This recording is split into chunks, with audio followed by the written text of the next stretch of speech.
I'm sharing 5 steps you need to know to achieve consistent monthly revenue so that you no longer have to stress out about where your next sale is coming from. But on top of that, also give you strategies to increase your sales and your profits. So grab a notebook, grab a pen, and let's dive in. I've talked about sales on this podcast before, but I wanted to do an updated, refreshed episode on it because sales is so important.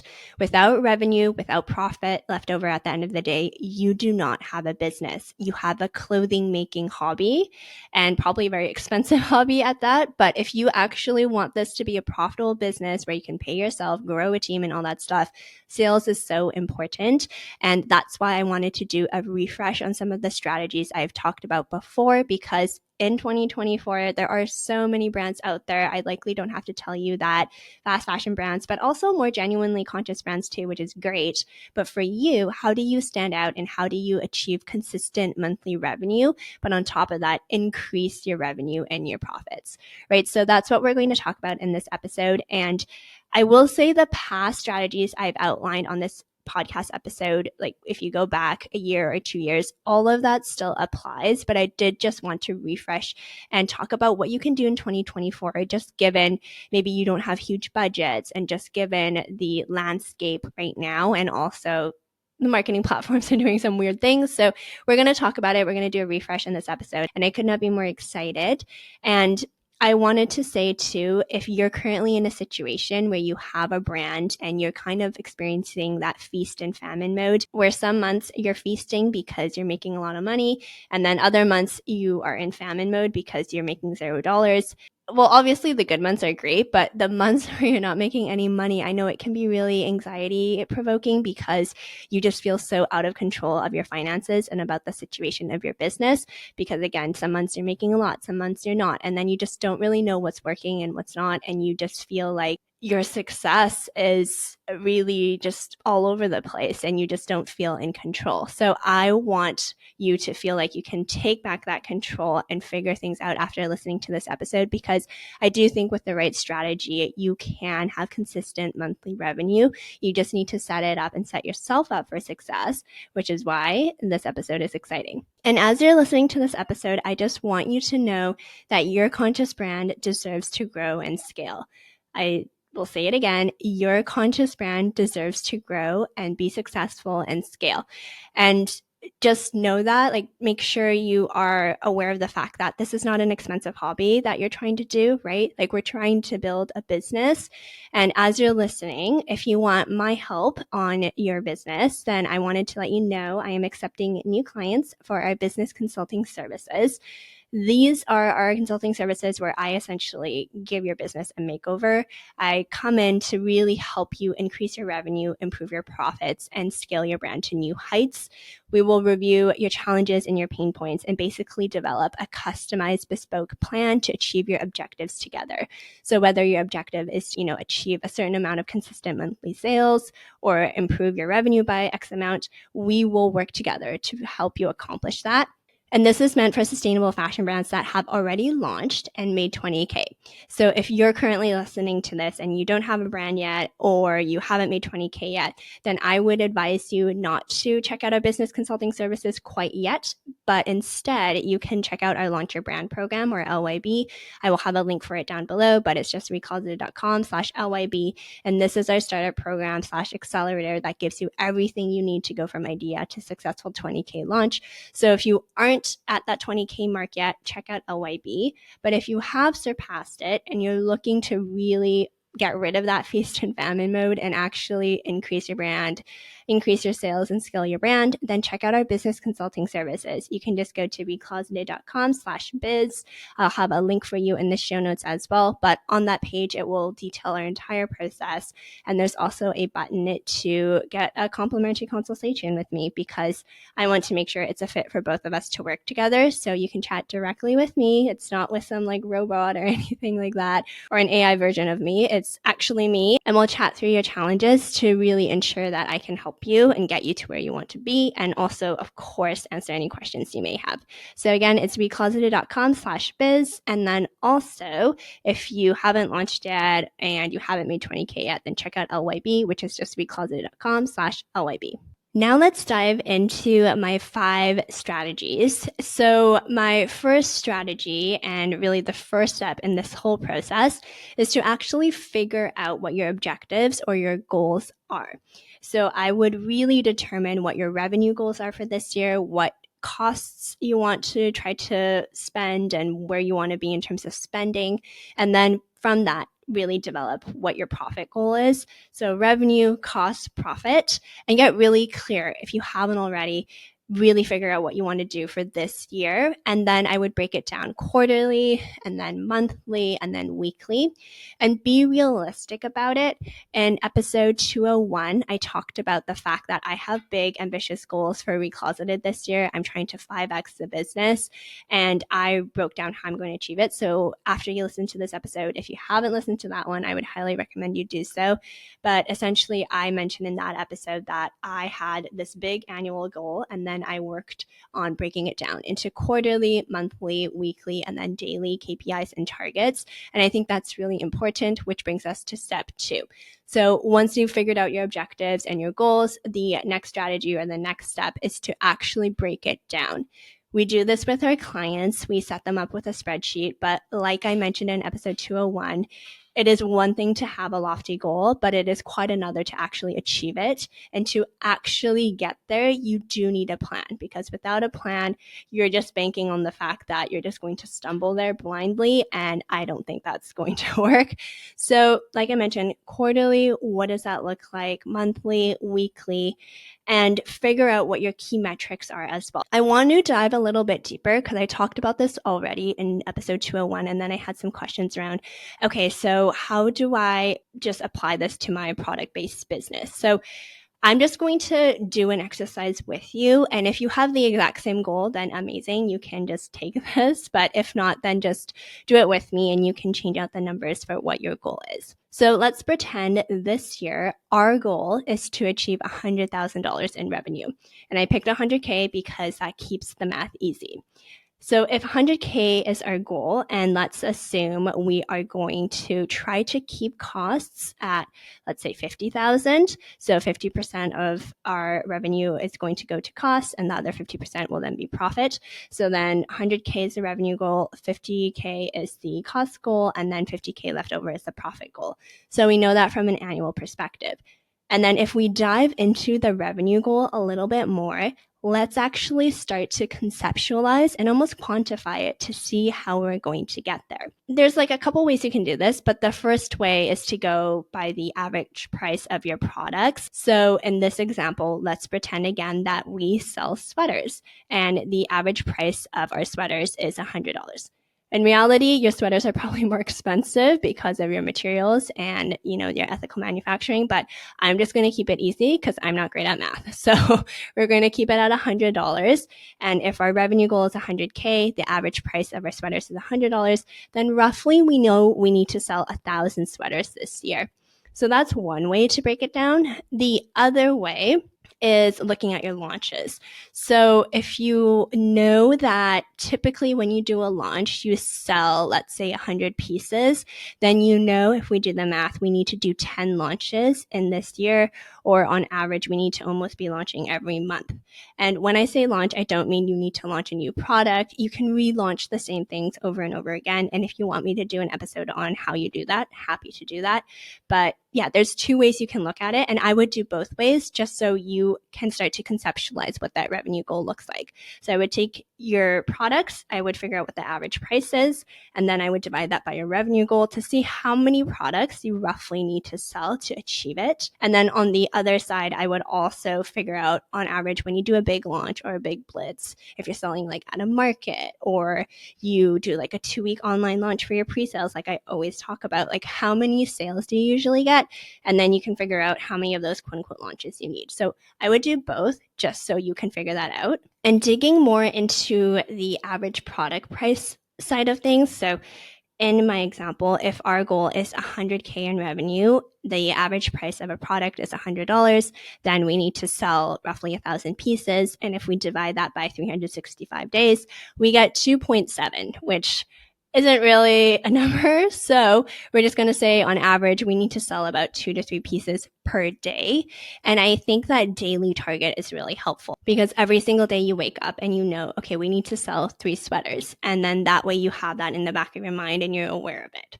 So, like I said again, we need to figure out your goals first and then we need to break it down. So, we've broken it down and you can feel free to pause this episode, do the math and figure that out right now, but we need to know what that goal actually looks like in terms of actual products and launches you need to be doing. And then once you have figured out your goal and you've broken it down, you might be feeling a bit overwhelmed because if we go back to my average product price slash amount of products you need to sell, you might be wondering, okay, Selena, but how do I actually sell 3 products a day? Because right now I'm selling 0 and I'm in this famine mode. So that just seems so impossible. I'm going to tell you. So the next strategy or the next step is to actually build out your sales funnel. This is something that I am so passionate about. I've done it for the past 6 months at Recloseted behind the scenes. I've built out our sales funnel, but also I'm so passionate about doing this for our clients because you need to have a really, really, really good sales funnel always running in the background so that you can overcome this feast and famine mode. If you constantly have something to sell, you will make revenue. I've talked about this before on the podcast. It's such a no shit thing, right? If you have products to sell, you're going to make money. But if you don't have anything to sell, then you're not going to make money. So we always want to have something to sell in the background. And we always want to be bringing in new customers, nurturing them, selling to them, and converting them. And that's what the sales funnel is. So you've probably seen the sales funnels before. It's like an upside down triangle, and I'm making a little funnel if you're watching on YouTube. But yeah, it's an upside down triangle. And the reason behind that is because at every single level, there's less and less people. And the triangle represents how many people at the end of the day are actually going to buy from you and are in your community. And so if you've never seen a sales funnel before, if you're watching on YouTube, I'm going to show you. But essentially, it's an upside down triangle. It's just like a V, if you will. And the reason why it's an upside down triangle is because it signifies how many people there are at each stage. And as people go through the sales funnel, they're going to drop off. And that's fine because they may not be your ideal customer, or it just may not be in their budget, or maybe they don't need a sweater right now, whatever it is. There's less and less people at every stage. And then at the end, you have the people that buy from you. But it's important to constantly have people coming in your sales funnel so that you can consistently make sales. If you only launch a certain amount of times a year, then no shit, you only have sales a few times a year and it's not consistent and you're going back to that feast and famine cycle, right? So let's go through the sales funnel and I'm going to really walk you through it so that you can set this up. And I know a lot of people talk about funnels and they can make it really overwhelming and seem really technical and you need a lot of expertise to do it. But I'm going to simplify it because I think, if you're just starting out and you're doing this for the first time, you don't need it to be super complex. You just need a funnel to begin with, and then we can always optimize it later, but we need to set it up. So let's not complicate it. The first step, so if we go back to the sales funnel at the very top here for the biggest part, that is people first finding out about you and first coming to your business, aka the traffic portion. And so this is the people coming to your social media pages, coming to your website, and just discovering your business for the first time, let's say. And so the key here, or I guess there's 2 things. The first one is obviously you want to make sure you're getting enough traffic and you're driving enough traffic to your business. But secondly to that, and almost more importantly, is how can you ensure you're getting your ideal customer visiting your social media platforms and your website? Because at the end of the day, if you are making sweaters for new moms, let's say, then you want to make sure new moms are the one coming on your website and discovering your social media platforms. Because if someone that doesn't need a sweater comes to your site, then it's just a wasted opportunity, right? So we want to make sure the right people are coming through your funnel. And a lot of the times people will have a lot of people in their community or a lot of hits to their website and really, really low conversion rates. And the reason behind that is because they're not getting good traffic. They're just getting random traffic. The first step is traffic. Like, let's make sure you're getting enough people and enough eyeballs to your business. But secondly to that, also make sure we're getting good quality eyeballs. With the traffic piece, I have a few tips for you. So this is really important in terms of your marketing strategy. I help our clients do both an organic and also a paid version of this. But first and foremost, you just want to make sure you always think about your ideal customer and have them in mind. So if you are targeting new moms, like I mentioned, then think about what content they would resonate with. Think about what would draw them in, what would get them to share it with their friends. Like, make very, very tailored content, tailored messaging, tailored copy, images, everything, so that it draws them in and it makes it very clear, hey, we're trying to go after this person. So with your marketing strategy, just really think about how do we speak to this one person so that they know that our brand is for them. And then going back to the funnel, so the upside down triangle, the top part is traffic when people first come to you. And then the middle part is nurture. And this is when someone's in your community or they're in your funnel or they're in your email list. Basically, before they buy, they need to get to know you. The name of the game here is building trust and building credibility with this person, because they may be new or they may be cold traffic and they don't know who you are yet. So if you think about the last time you bought something from a new brand, you likely followed them for a while, you saw their content, you learned a little bit more about the brand, maybe you read up on the founder, you read up on the products, and then after some time, once you trusted them, you thought they were credible, they weren't going to scam you out of your money, then you bought it. And the exact same thing happens with you as well. I will say the one caveat in this is that if you see a friend wearing a really cute sweater, or if you see multiple people on the street wearing the same thing and you really like it, that can bridge the trust and credibility gap a lot sooner, because we trust our friends, we trust our loved ones, and if we have a recommendation from a stranger as well, like, that can be trusted as well, which is why influencer and content marketing was so popular and still is. That can really bridge the trust gap and also just shorten the time frame it takes for your customer to trust you. So you want to make sure you nurture them, and you do that through your content. So give them valuable content on social media and your emails, and just really, really, again, tailor it to them. I had a client that did sustainable wedding dresses. And so obviously she's targeting brides to be. And she did a lot of content around like how to plan sustainable weddings, how to plan small weddings, how to, things you shouldn't forget, things to think about for your wedding dress, just like a lot of content that type of person would find valuable. And the more value you give, the more people tend to trust you and tend to like you, right? It's kind of a no-brainer. So really think about the fact that you need to nurture your audience. And I think a lot of people forget about that, and they just think that, well, if this person followed me, they should buy from me immediately. And life doesn't work like that, right? You need to nurture them. You need to tell them your story. They need to believe in you. They need to feel like you're not going to scam their money and run away with it. So yeah, you need to nurture people. So just remember that. And it's not always a bad thing if you have a big community and you're not getting a lot of sales. I think it's just, you need to probably start to update your content strategy and really nurture them and focus on that before you do your next launch. And then if we go back to the funnel, on the very bottom is your conversion. So they have gone to your audience, you have traffic, you've nurtured them, and then now it's time to ask and make the sale. So your conversion part is really important because you've worked so hard to get this traffic, to nurture your audience and warm them up. So you want to ensure everything is optimized and set up for success. So there's two avenues I want to talk about. The first one is online conversion, and then secondly, offline or in real life conversion.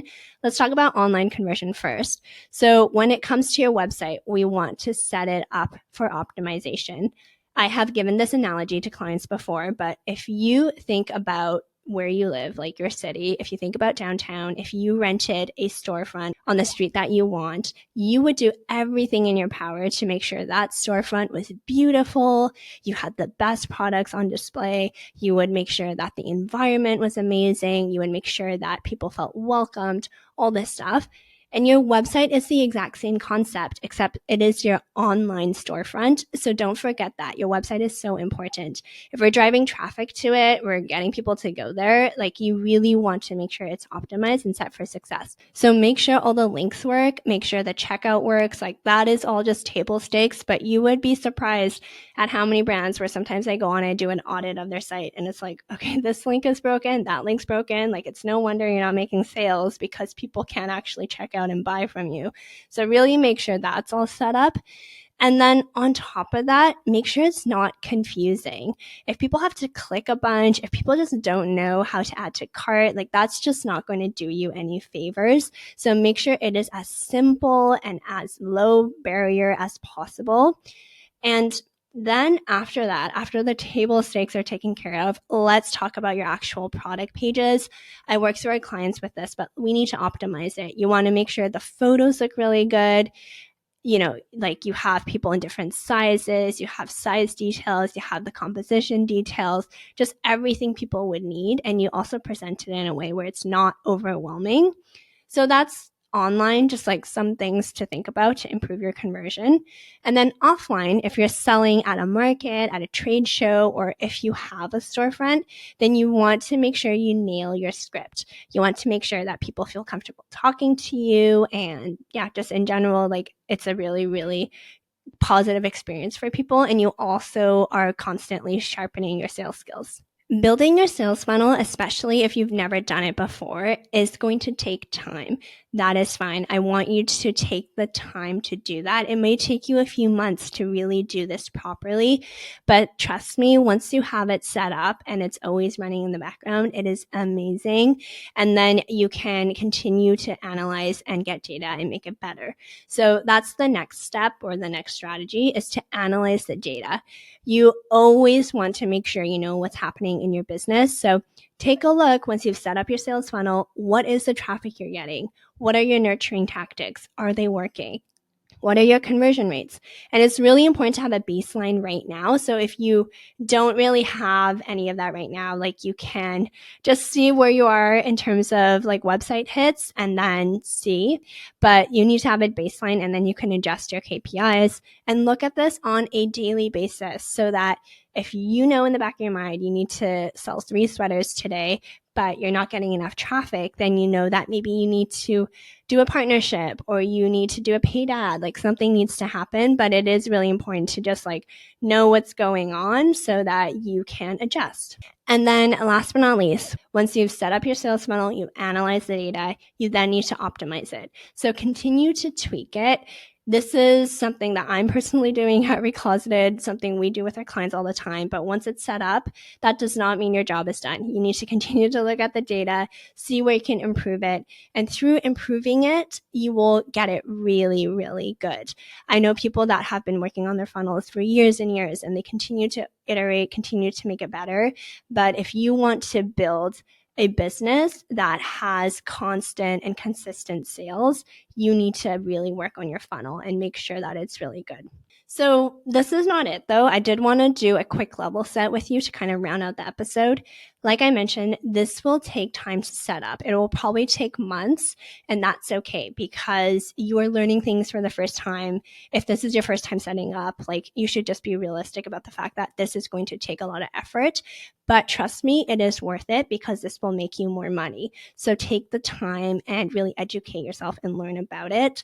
Just like level setting with you again, like our Recloseted funnel took me 3 months to set up and took another 6 months of like constant monitoring, like fine tuning it and tweaking it to perfect it. But the good news is that once it's good and once you're happy with it, it just is always running in the background and you can have these evergreen consistent sales, which is amazing. And then from that, you also will develop these levers that you can utilize, you can deploy to increase your sales and really be able to scale. So I hope that this was helpful for you. I really wanted to simplify things so that you wouldn't be overwhelmed. But again, just as a quick summary, make sure you know what your goals are first. Then you want to break it down. After that, you want to build out your sales funnel. Really think about your traffic, your nurture, and your conversion. And then from that, you want to analyze the data. having the funnel does no good if you're not optimizing it and always making it better. So make sure you do that last but not least as well.